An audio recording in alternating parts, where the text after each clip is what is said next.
Voici, je viens comme un voleur dans la nuit. Veillez donc et priez, puisque vous ne savez ni le jour ni l'heure. Mon ami, as-tu de l'huile dans ta lampe? Le cri de minuit, c'est pour bientôt.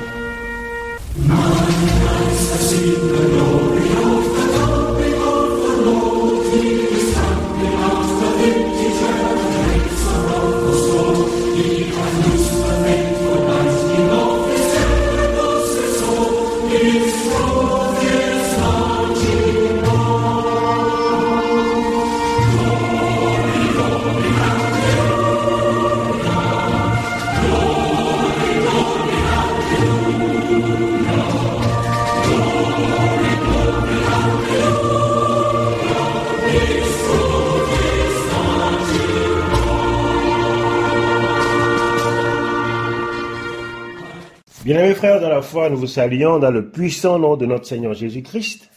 Nous sommes heureux de vous apporter le deuxième message sur le sujet « Recevoir la pluie de l'arrière-saison ». Ce deuxième message est intitulé « La différence entre le baptême d'eau et le baptême du Saint-Esprit ». Le verset qui fera l'objet de notre étude se trouve dans le livre des Hébreux, le chapitre 2, le verset 14, où nous lisons « Recherchez la sanctification et la paix avec tous, sans laquelle nul ne verra le Seigneur. » Prions.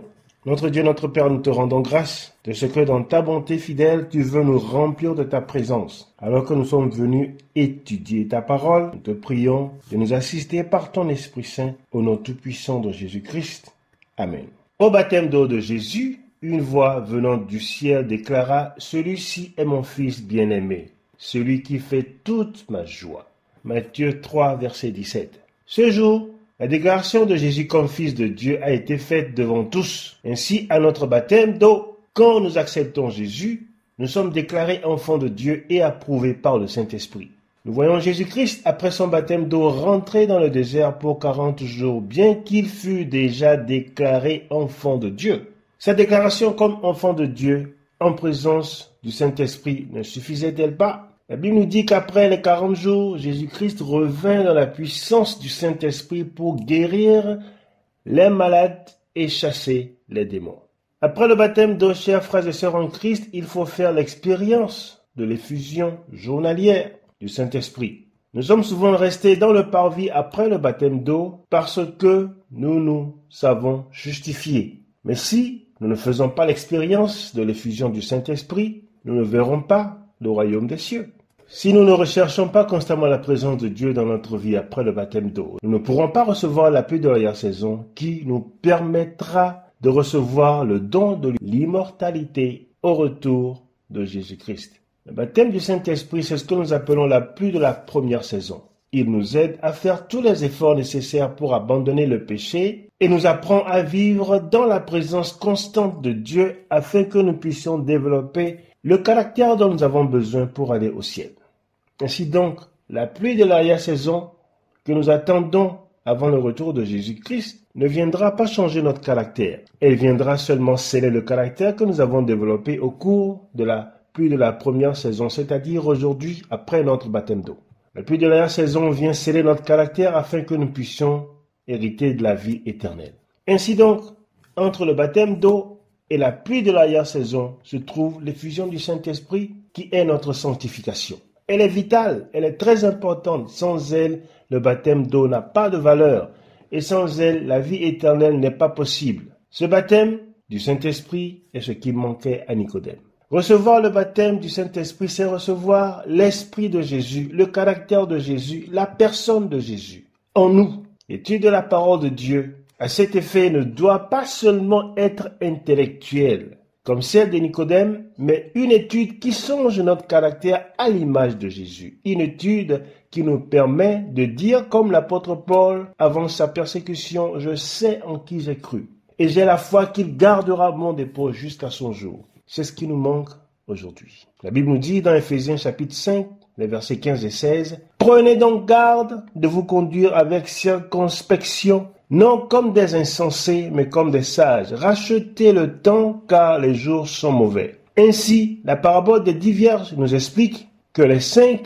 folles ou insensées, comme le dit ce verset, n'avaient pas d'huile dans leur lampe. Mais les sages avaient de l'huile. Chers frères et sœurs en Christ, rachetez le temps. Les jours sont mauvais, comme vous pouvez le voir chaque jour maintenant.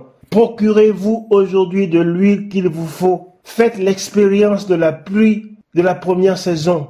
Faites l'expérience de l'effusion du Saint-Esprit aujourd'hui, afin que dans le fond de la nuit, à minuit, dans les heures sombres et troubles de ce monde, quand il n'y aura plus de grâce, quand il n'y aura plus d'huile à acheter ni vendre, vous puissiez être en mesure de passer dans les difficultés de cette vie en reflétant le caractère de Jésus-Christ. La puissance du Saint-Esprit qui remplit le croyant. Chers frères et sœurs en Christ, les croyants de la fin des temps que nous sommes ont besoin de cette plénitude du Saint-Esprit comme Jésus-Christ avant les heures de la croix et de sa résurrection. Nous avons aujourd'hui tous les signes du retour de Jésus devant nous. Nous devons nous préparer à recevoir la pluie de l'arrière-saison afin que quand Christ, notre roi, paraîtra, nous puissions aller avec lui dans la gloire en ayant sa vie en nous par le baptême journalier du Saint-Esprit. Colossiens 3, verset 4.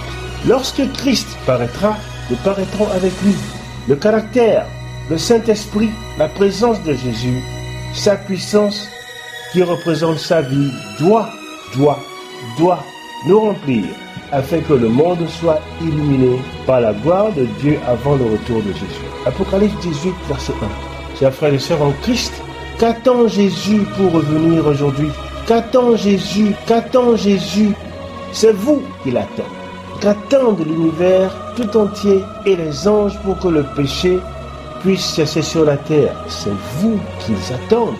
Romains 8, 19, l'univers tout entier attend la manifestation des enfants de Dieu. Quand vous laisserez Dieu vivre sa vie en vous, par l'effusion du Saint-Esprit, il n'y aura plus besoin d'intercession dans le ciel. Dieu aura trouvé ses témoins.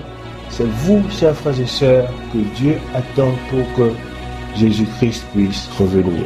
Que Dieu puisse toucher vos cœurs afin que toute vie soit totalement changée et que la lumière dont nous parle l'Écriture puisse commencer à briller dans tous les endroits du globe où vous êtes pour que Jésus-Christ puisse revenir bientôt.